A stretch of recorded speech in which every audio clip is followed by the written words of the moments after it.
To TV నేను మీ సౌజన్య. So ఈరోజు మనం మాదాపూర్లో ఉన్న ఫేర్ ఎనర్జీకి వచ్చాం.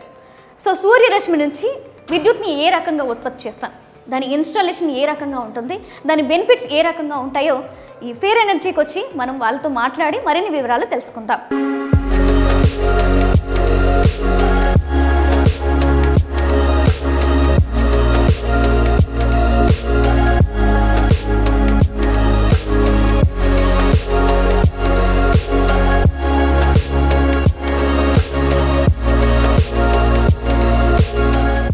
Fair energy co-founder and director Radhika Chaudhary గారు, అలాగే co-founder and MD Saurabh Marta గారు మనతో పాటు ఉన్నారు. సో వాళ్ళని అడిగి మరిన్ని విషయాలు తెలుసుకుందాం. So first of all, how are you? Very nice, thank you. Thanks. So అంటే ఫేర్ ఎనర్జీ అనేది ఈ ఆలోచన మీకు ఎలా వచ్చింది? 2014లో ప్రారంభం చేశామండి ఫేర్ ఎనర్జీ.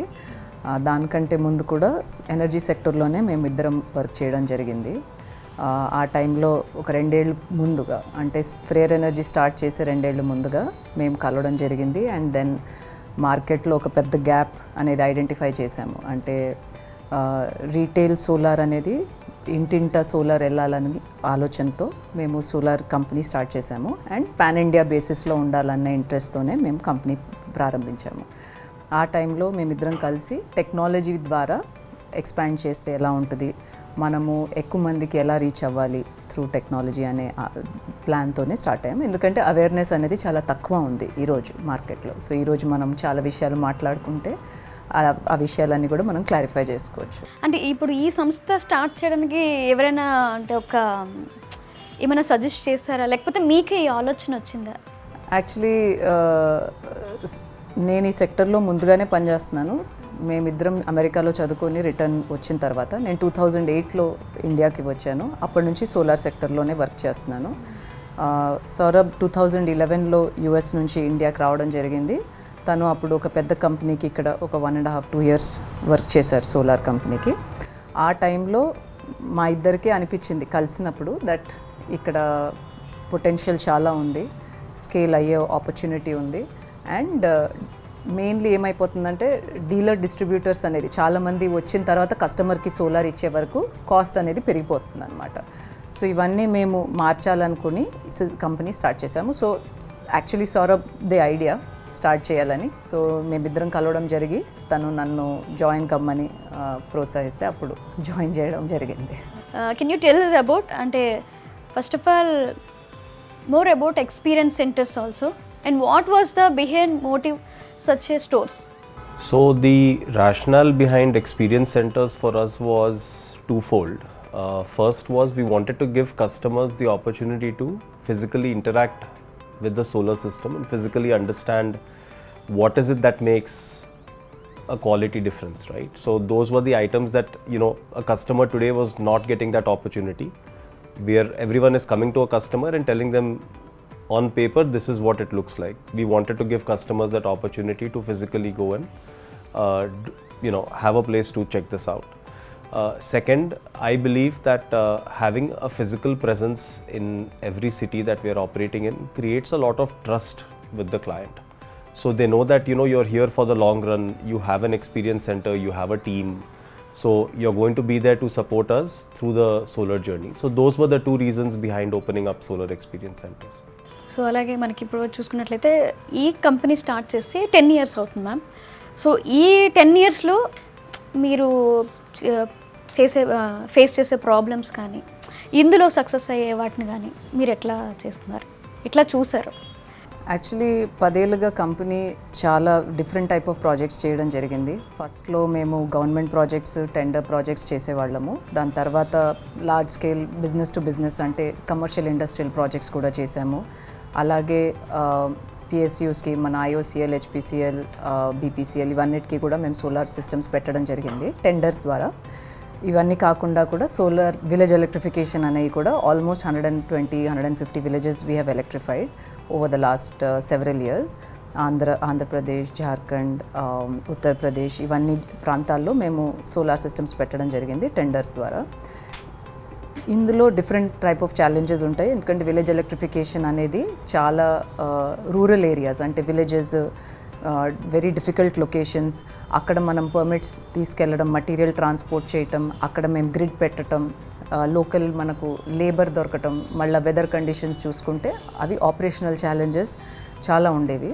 కానీ they are very good projects because end of the day ఆ విలేజ్కి ఎప్పుడు ఎలక్ట్రిసిటీ లేకుండా ఉన్నది. ఇప్పుడు మేము పెట్టిన సిస్టమ్ ద్వారా వాళ్ళకి ఇప్పుడు through out the day electricity ఉంటుంది, వాళ్ళకు సాయంత్రం స్ట్రీట్ లైట్స్ పనిచేస్తాయి, వాళ్ళ మొబైల్ ఫోన్ ఛార్జ్ చేసుకోవడానికి ఉంటుంది. సో ఇవన్నీ ప్రొవిజన్స్ ద్వారా అక్కడ లైవ్లీహుడ్ అనేది పెరిగింది. అలాగే సోలార్ వాటర్ పంప్స్ అనే వర్క్స్ కూడా చేశాము. సో ఇక్కడ ఛాలెంజెస్ అనేవి ఇండియాలో కోర్స్ ఈ లాస్ట్ 2 yearsలో కంపెనీ కొద్దిగా పివట్ అయ్యి B2C బిజినెస్కి దిగింది. అంటే రీటైల్ బిజినెస్, అంటే homes and small and medium size బిజినెసెస్కి సోలార్ అందిస్తాము. ఇక్కడ ఛాలెంజెస్ అనేది ఏంటంటే మల్టిపుల్ ప్రాజెక్ట్స్ చేయడం జరుగుతుంది కాబట్టి మనము కస్టమర్స్కి ఎలా వాళ్లకు సీమ్లెస్గా ఎక్స్పీరియన్స్ ఇవ్వాలి, సబ్సిడీ ఉంటే documentation, paper work, so multiple projects across చేస్తున్నాం కాబట్టి అలాంటివి. అదర్వైజ్ మెయిన్ ఛాలెంజ్ అనేది అవేర్నెస్ మేము బిల్డ్ చేస్తున్నాం కస్టమర్స్కి. ఒక 1 year బ్యాక్ వరకు అవేర్నెస్ అనేది చాలా లిమిటెడ్ ఉండేది. ఇప్పుడు PM సూర్యఘర్ మన మోడీ గారు అనౌన్స్ చేశారు, 1 కోటి ఇళ్లకు solar అందించాలనేది.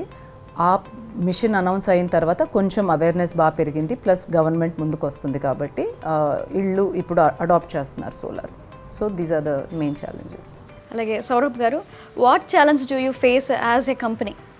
I think for us, the challenges that we face or we work towards overcoming today are how do we continue scaling at the same pace, right? So 3 years ago, in the full year, we installed 100 systems. Today, every week, we are installing 150 systems. Next year, very soon, the idea will be to get to probably 400-500 systems per week. So you need to set up your organization structure, you need to set up your technology platform to be able to achieve these goals.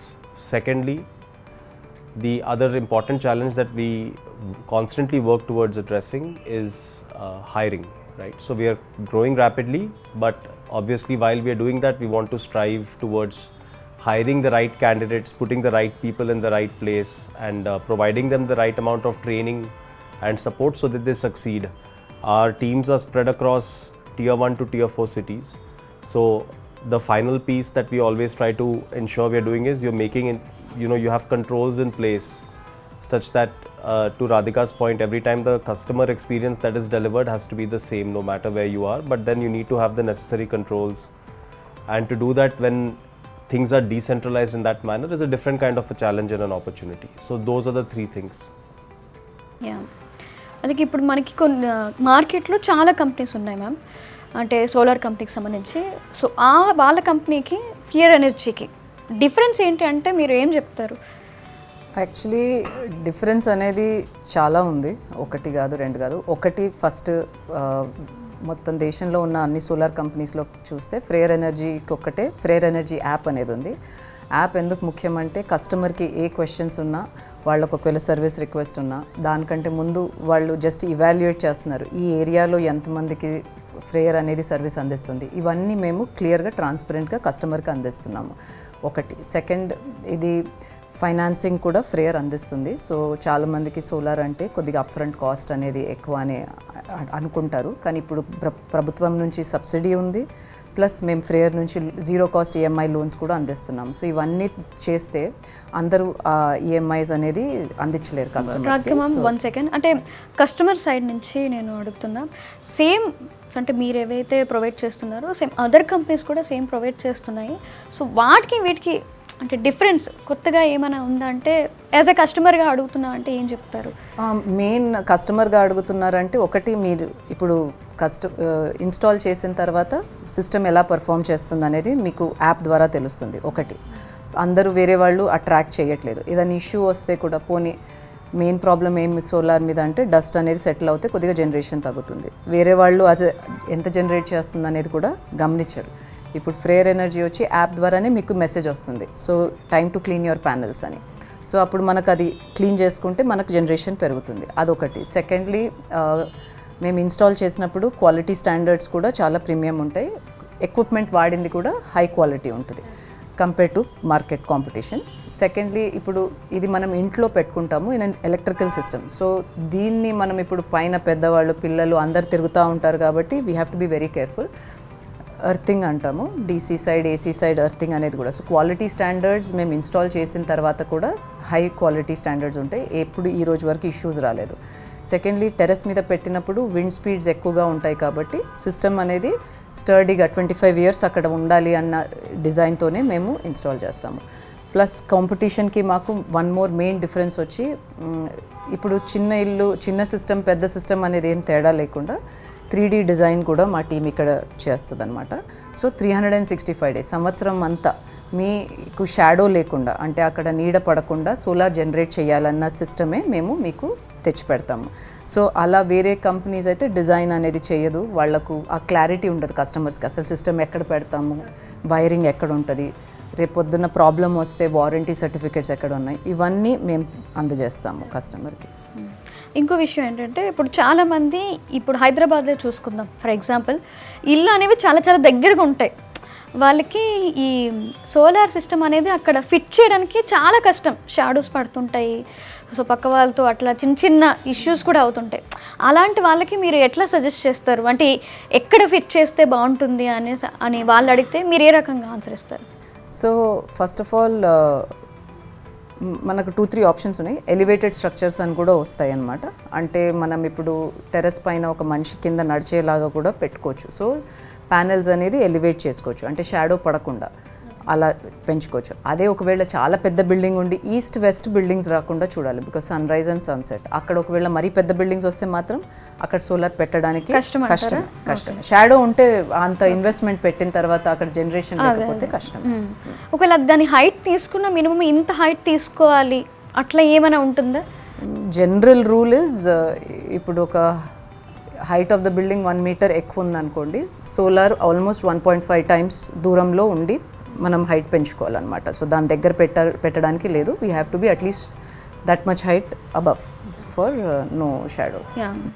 అలాగే ఇంకో question, అంటే ఇప్పుడు suppose మనకి ఇప్పుడు సమ్మర్లో మనకి బాగా use అవుతుంది సోలార్ అనేది.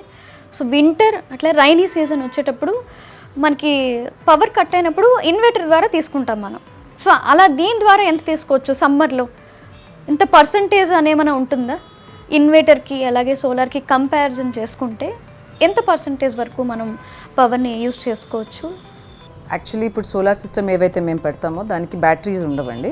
సో ఇప్పుడు మీరు అన్నట్టు మేము ఏదైతే జనరేషన్ చెప్తామో, ఎస్ యాక్చువల్లీ సోలార్కి best place for performance is cool weather, high sunlight. Correct. చాలామందికి అనిపిస్తుంది సమ్మర్లోనే సోలార్ బాగా పనిచేస్తుందని. యాక్చువల్లీ వింటర్స్లో కూడా చాలా బాగా పనిచేస్తుంది, ఎందుకంటే ఇక్కడ టెంపరేచర్ లాసెస్ అనేవి తగ్గుతాయి. సో ఇక్కడ సన్లైట్ మనకు డిసెంబర్లో కూడా సన్లైట్ చాలా బాగుంటుంది, జనవరిలో కూడా సన్లైట్ చాలా బాగుంటుంది. ఈ జనరేషన్ సమ్మర్ జనరేషన్కి పెద్ద తేడా ఉండదు actually. So through out the year India is very blessed with sunlight. మీరు అన్నట్టు రెయినీ సీజన్లో జనరేషన్ తగ్గుతుంది, కానీ పూర్తిగా జీరో అయితే కాదు. కరెక్ట్. సో జనరేషన్ తగ్గుతుంది.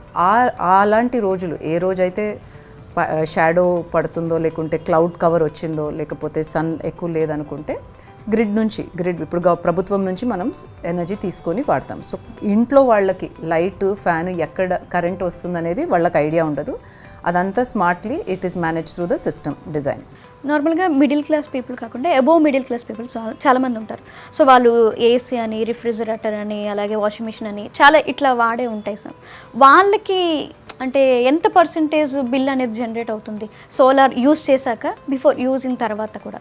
సో సోలార్ ఆల్మోస్ట్ మొత్తం బిల్ అనేది 90% వరకు తగ్గించగలుగుతుంది. సో మా కస్టమర్స్ ఇప్పుడు సోలార్ ఎవరైతే పెట్టుకున్నారో ఇంతకుముందు వాళ్ళకి లెట్స్ అజ్యూమ్ ఒక కేసు తీసుకుందాము, ఒక ఎగ్జాంపుల్ తీసుకుందాము. 10,000 బిల్ వచ్చింది. 10,000 కాదు, 3,000 రిలేటబుల్ ఉంటుంది. Average 3,000 bill monthly. సో సంవత్సరానికి 36,000. సో 36,000 వాళ్ళు ఎలక్ట్రిసిటీ బిల్స్లో పే చేస్తున్నారు. అది ఈక్వల్గా అనట్లేదు, సమ్మర్ మంత్స్లో 4,000 5,000 కట్టొచ్చు, వేరే టైంలో 1,500. Average 3,000 per month. So 36,000 per year. దీనికి వాళ్ళు పెట్టే సోలార్ ఇన్వెస్ట్మెంట్ వచ్చి ఒక 3 kilowatt సోలార్ సిస్టమ్ అనుకుందాం. అది వాళ్ళకు ఒక less than 300 square feet స్పేస్లో సోలార్ సిస్టమ్ అనేది పెడతాము. పెట్టిన తర్వాత మనం నెట్ మీటర్ అనేది మార్చుకొని అన్నీ చేసిన తర్వాత 3 కిలోవాట్ సిస్టమ్ అనేది ఈరోజు వాళ్లకు 2 లక్షల రూపాయలు ఖర్చు. ఆ 2 లక్షల పైన గవర్నమెంట్ నుంచి 78,000 అనేది సబ్సిడీ వస్తుంది. సో వాళ్ళ ఇన్వెస్ట్మెంట్ వచ్చి 1,22,000 and no hidden charges, nothing, including installation, 5-year warranty, ప్రతి ఒక్కటి కాంపోనెంట్స్ ఇంక్లూడెడ్, ప్రతి ఒక్కటి మేమే చూసుకుంటాం అనమాట. ఇప్పుడు 1,22,000 రూపీస్ వాళ్ళు ఇన్వెస్ట్ చేసింది సంవత్సరానికి 36,000 వాళ్ళు సేవ్ చేసుకుంటున్నారు. సో మీరు అడిగిన ప్రశ్న, వాళ్ళు ఎలక్ట్రిసిటీ బిల్ ఒకవేళ 3,000 ఉంటే సోలార్ సిస్టమ్ 3 కిలోవాట్ సైజ్ పెట్టుకుంటే వాళ్లకు almost 80 rupees to 100-200 rupees minimum charges వస్తాయి బిల్. అంతే. That was good. Yeah, so 3 yearsలో వాళ్ళు పెట్టిన ఇన్వెస్ట్మెంట్ వాళ్ళకు రిటర్న్. నైస్. అలాగే దీనికి సంబంధించి లోన్కి సంబంధించి కానీ అంటే మినిమం డౌన్ పేమెంట్ ఎంత పే చేయాలి? కొంతమంది అయితే పూర్తిగా పే చేయలేని వాళ్ళు కూడా ఉంటారు, కానీ సోలార్ సిస్టమ్ పెట్టుకోవాలని ఆలోచన అయితే ఉంటుంది. సో వాళ్ళకి మీరు ఎలా approach అవ్వగలరు? So we offer a wide variety of loan options to customers. The loan options range from 3 months to up to 60 months, so 3 months to 5 years. Secondly, most of our clients do make a down payment of 20% and the balance 80% is a loan. It's a very standard product. In some cases, we are also able to offer up to 100% as loan to the client, and we give them the opportunity to make a prepayment if they want to without any penalties. So that is how the loan option is set up. The other important part is this entire process of loan evaluation, sanction is all digital. So our customers, they get loan sanctioned in as little as 5 minutes. Our sales manager is sitting with the client and it gets done right then and there. మీరు ఏ బ్యాంక్తో type అయి ఉన్నారు ma'am? అంటే పర్టికులర్గా 2-3 banks అయినా ఇంకా లేకపోతే కస్టమరే bank డైరెక్ట్గా approach అయ్యి లోన్ తీసుకుంటే ఆ విధంగా కూడా మీరు ఈ ప్రాసెస్ చేస్తారా? We work with NBFCs. We have 4 NBFC lending partners. With banks, the digital integration has not happened yet. So, but for customers, if they want to take a loan from a bank, they can go to that PM Suryaghar website and in the Jan Samarth portal, and they can apply for a loan directly from there also. There is absolutely no problem there. It is just that process is more time consuming. Okay. Secondly ఆ process time consume ఒకటి, second collateral కూడా personal guarantee కూడా తీసుకుంటారు వాళ్ళు కొన్నిసార్లు, and approved వెండర్స్తోనే work చేయాలి. ప్రతి వెండర్కి వాళ్ళు ఫైనాన్సింగ్ కూడా ప్రొవైడ్ చేయరు. ఇప్పుడు మనం ఆంధ్ర బ్యాంకు, SBI, ఏ బ్యాంక్ వెళ్ళినా వాళ్ళు అప్రూవ్డ్ వెండర్ లిస్ట్తోనే వర్క్ చేస్తారనమాట. We're approved. So sometimes customers ఒకవేళ ఎస్పెషలీ ఆల్రెడీ బ్యాంకింగ్ రిలేషన్స్ ఉన్నాయి, నేను వెళ్ళి తీసుకుంటాను అనుకుంటే పేపర్ వర్క్, డాక్యుమెంటేషన్, వాళ్ళకి కావాల్సింది ప్రాజెక్ట్ వరకు మేము అందిస్తామన్నమాట.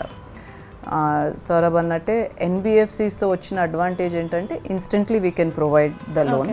చాలామందికి ఏంటంటే వాళ్ళ ఇన్వెస్ట్మెంట్ 1,50,000 నుంచి 2 లక్షలు ఇది రేంజ్ మెయిన్లీ. సో వాళ్లకు ఒకవేళ ఇమ్మీడియట్గా ఇవ్వడానికి ఇబ్బంది అనుకుంటే 0 cost EMI 6 months 9 months equal instalment పేమెంట్స్లో తీసుకుంటారు.